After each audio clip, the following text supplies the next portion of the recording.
Weight loss medications are all the rage right now. Is it really the easy way out? Let's dive into it.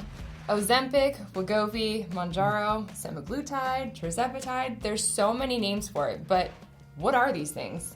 These are medications that were originally developed to treat diabetes. They all pretty much do the same thing.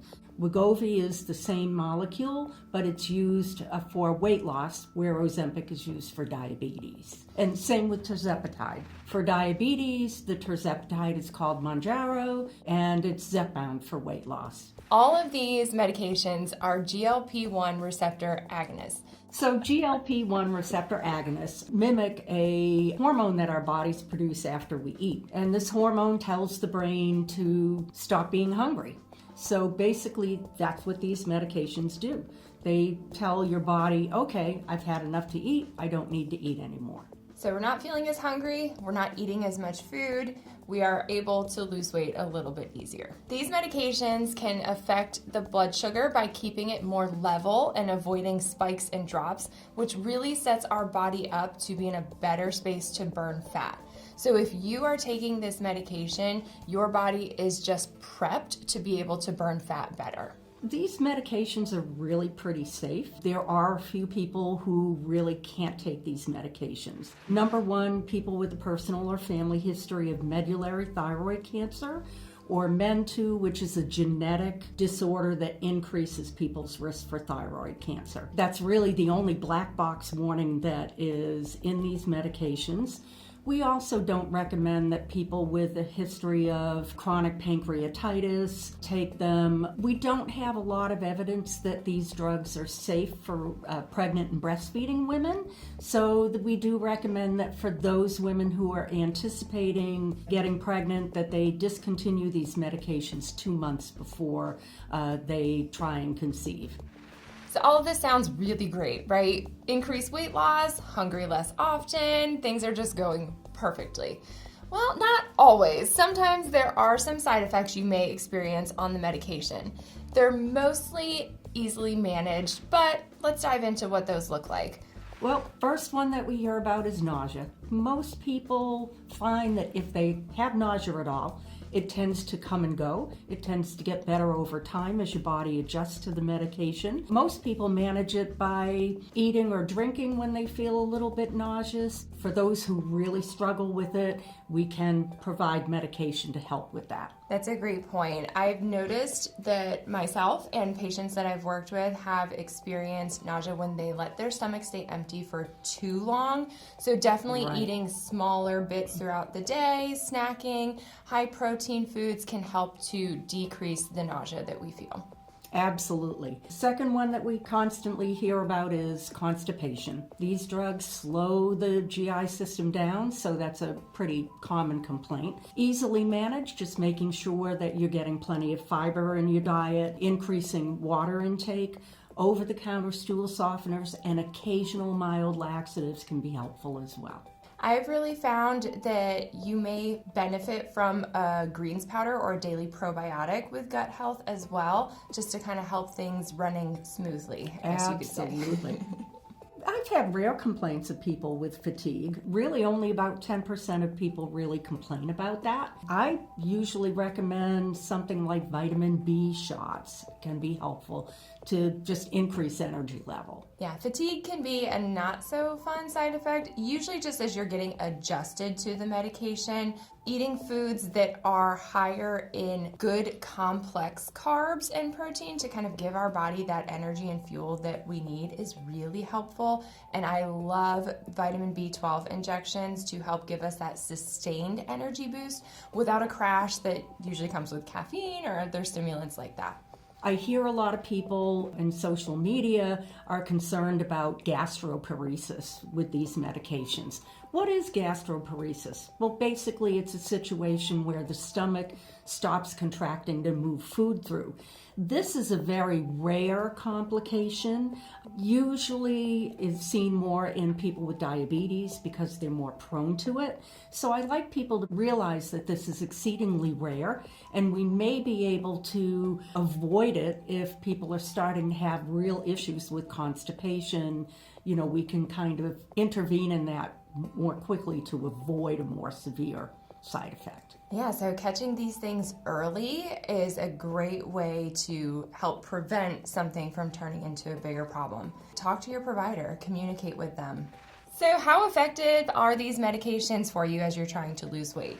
When we look at the base medications, semaglutide versus tirzepatide, there's a couple differences there, but on average with semaglutide, which is also Ozempic, we can expect about 6% of your body weight lost in the first 3 months and about 12% of body weight loss in 6 months. Math is hard sometimes, but it can be an easy calculation and give you an idea of what you can expect.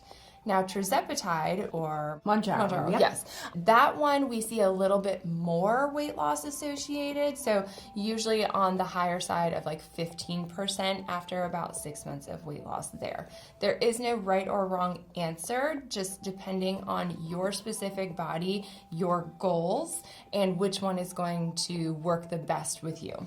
Is weight gain inevitable? I would say it's not inevitable.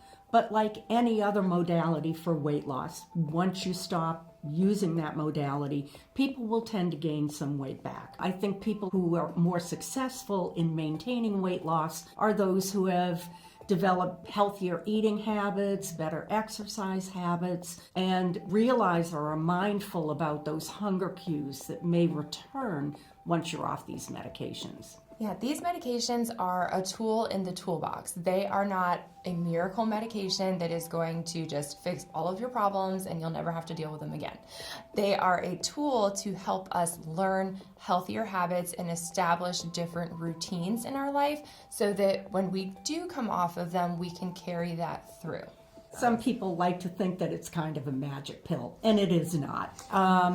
Like KP said, it's an extra tool in the toolbox, and that's important to remember. Diet and exercise still play an important role when you are taking these weight loss medications. We do want to make sure we are feeding our body the right things, especially since we may be eating less. It's going to be even more important to make sure that we are having good things in our diet, the things that our body needs. So that's still an important part of it. And in any weight loss situation, whether it is with a medication or without it, feeding your body the proper tools to maintain muscle mass is helpful. And weightlifting or exercise and movement can aid in that as well. Let's talk about some of the myths associated with Ozempic, Wegovy, Mounjaro. So one of the things that I commonly hear as a concern from patients like you is Ozempic face. Am I going to lose so much weight so fast that my face is gaunt and now I have to look at fillers or other treatments to help repair that? Not necessarily. Weight loss comes from a lot of different areas in the body. Unfortunately, we don't get to choose where that weight comes from first. I know personally, I have a couple places I'd love for it to go and a couple places I'd love for it to stay, but we don't get to pick. So some people will lose a little bit more weight from their face.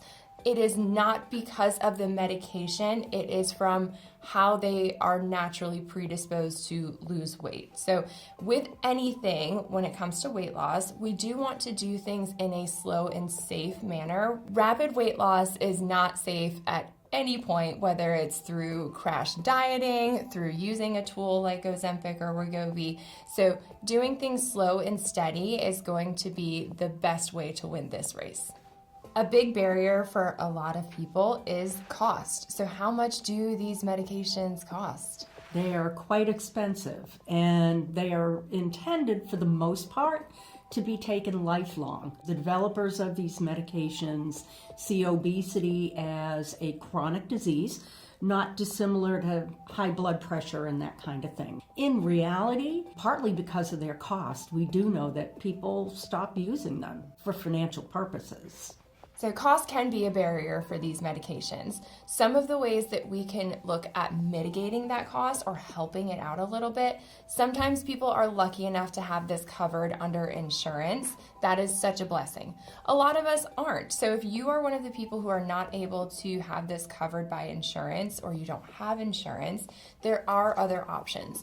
Compounding pharmacies have been able to offer this at a lower cost for patients. You do want to do your research and make sure that you are going with a reputable provider and a reputable source of the compounded medications.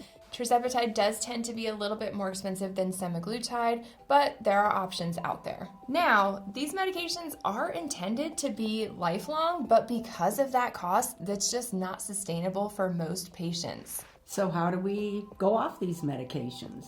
Well, there are lots of different options for discontinuing, whether it is tapering off, just stopping abruptly. There is no real right or wrong answer, but your provider can help guide you through that process. You can just discontinue. Your hunger will come back, your cravings will come back, you won't feel as full as quick. That's when willpower really kicks in and having more of a structure to your weight loss journey. I kind of suggest weaning as a way to come off these medications, especially if you're on a higher dose. Either spacing injections further apart or decreasing the dose slowly allows you to adjust to those small changes in appetite that occur over time. I kind of feel that that's a little bit better way to do it. I like that. It's a more gentle approach to coming off of the medication.